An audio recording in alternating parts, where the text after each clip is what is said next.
Wih, udah masuk Indo nih jadinya. Beli nggak ya?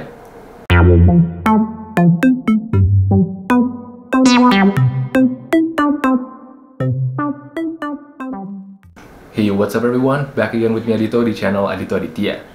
Beberapa minggu yang lalu, gue udah sempet unboxing dan ngebahas secara singkat smartband yang satu ini. Apalagi kalau bukan Amazfit Band 7, sebuah smartband terbaru dari Amazfit yang menjanjikan fitur-fitur yang hampir setara dengan smartwatch. Yang belum nonton, langsung aja klik link videonya di kolom deskripsi di bawah atau pojok kanan atas dari video ini. Nah, di video ini gue akan khusus membahas hal-hal apa aja yang menurut gue adalah plus dari si Amazfit Band 7 dan juga minus dari Amazfit Band 7. Oke, sebelum itu subscribe dulu yuk biar nggak ketinggalan video terbaru di channel gue. Langsung aja, inilah dia plus minus dari Amazfit Band 7. Check this out. Yang pertama adalah layarnya yang udah AMOLED. AMOLED display yang dipasangin di layar sebesar 1,47 inch ini ngebuat layarnya itu jadi keren banget. Warnanya yang vibrant dan brightness-nya yang super terang ngebuat gua nggak pernah punya masalah untuk ngelihat jam di Amazfit Band 7 pas lagi terik atau mendung. Pinggiran layarnya yang agak curvy ngebuat si Amazfit Band 7 ini jadi terkesan kayak smartwatch dengan harga jutaan. Yang kedua adalah One Tap Measure. Fitur One Tap Measure ini menurut gua sangat menarik dan so far cuma ditemuin di Amazfit Band 7.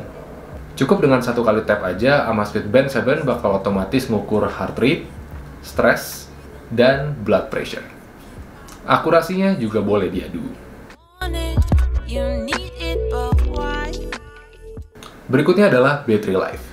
Diklaim bisa bertahan 28 hari dengan battery saver mode, 18 hari dengan normal use, dan 12 hari dengan heavy use. Actual performance dari baterai si Amazfit Band 7 ini menurut gua tidak mengecewakan. Padahal kalau dilihat ukurannya itu relatif kecil, cuma 232 mAh. Tapi angka-angka di bawah ini menunjukkan bahwa klaim dari si Amazfit Band 7 terhadap baterainya itu cukup akurat.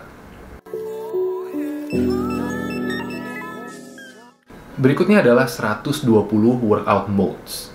Mungkin ini kedengarannya a bit too much untuk sebuah smart band, tapi beneran di Amazfit Band 7 itu ada 120 workout modes. Dan yang menurut gue lebih enak lagi adalah 120 workout modes yang ada di Amazfit Band 7 itu udah dikategoriin berdasarkan tipe-tipe olahraga besar. Kayak misalkan ada walking, running, ball sports, swimming, dan lain-lain. Yang dimana tentunya ini memudahkan gua untuk menemukan satu tipe olahraga tertentu tanpa gua harus capek duluan nge-scroll nyari satu-satu.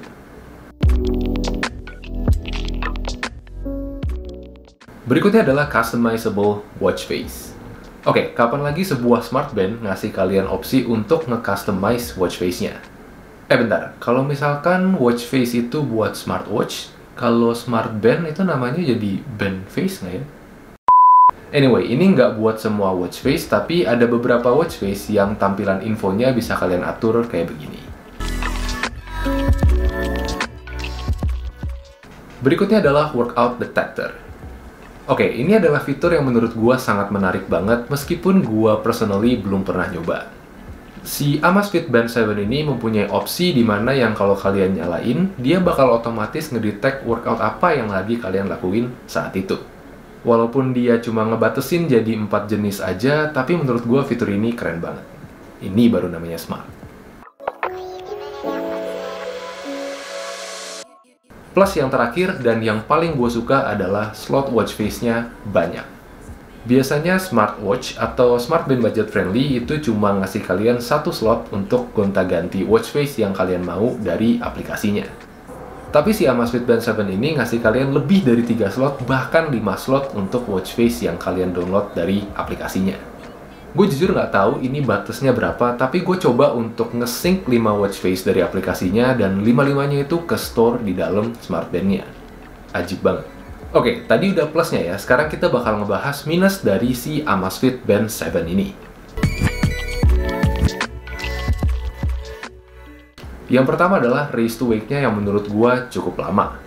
Gua nggak tahu kenapa, tapi hampir semua line dari Amazfit Band atau Amazfit Watch itu race to wake-nya kurang bisa diandelin. Delay-nya menurut gue lumayan signifikan, jadi kalau misalkan kalian mau ngelihat jam cepet-cepet itu agak annoying. Untungnya ada tap to wake, kalau misalkan nggak ada, ribet, mengingat si Amazfit Band 7 ini juga nggak punya button. Berikutnya adalah lag pas navigasi menu. Nah, ini dia nih yang bisa jadi deal breaker untuk beberapa orang, nge-lag. Gua nggak tahu ini karena motion yang ditaruh di Amazfit Band 7 atau apa, tapi pas gua navigasi menu di Amazfit Band 7 itu berasa banget ada delay atau nge-lag.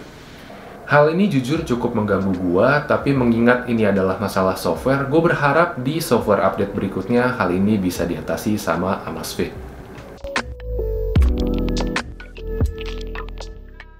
Yang terakhir adalah touchscreen-nya yang hit and miss. Sebenarnya responsiveness-nya itu biasa aja, nggak gue bilang jelek, tapi karena touchscreen-nya itu sering hit and miss, jadi gue agak kesel juga sebenarnya. Kayak misalkan gue mau geser ke kanan, tapi instead dia malah turunin notification tray-nya. Tapi kalau misalkan kalian gesernya pelan-pelan kayak gini, ya bisa aja, akurat banget. Cuma ya masa mau geser pelan-pelan terus begini antar menu? Kan nggak mungkin. Oke, itu tadi adalah sharing gue tentang plus minus dari Amazfit Band 7. Melihat plus dan minus yang barusan gue bahas, gue masih tanpa ragu untuk merekomendasikan Amazfit Band 7 kepada kalian. Karena gue yakin Amazfit itu nggak akan tinggal diam untuk mengatasi masalah-masalah yang ada di atas melalui software update. Lagi pula si Amazfit Band 7 ini juga masih baru banget di pasar, jadi ya pasti banyak banget software update yang akan datang. Oh ya, dan gue udah ngecek, akhirnya si Amazfit Band 7 ini masuk ke Indonesia. Jadi buat yang mau beli, linknya udah gue taruh di description box di bawah. Oke, gue rasa sekian dulu videonya, dan buat teman-teman yang suka sama konten-konten kayak gini, jangan lupa like, share, dan subscribe buat tunjukin dukungan kalian terhadap channel Adito Aditya. Alright, as always, last but not least, keep learning, but take it slow. Adito out, see you on the next video.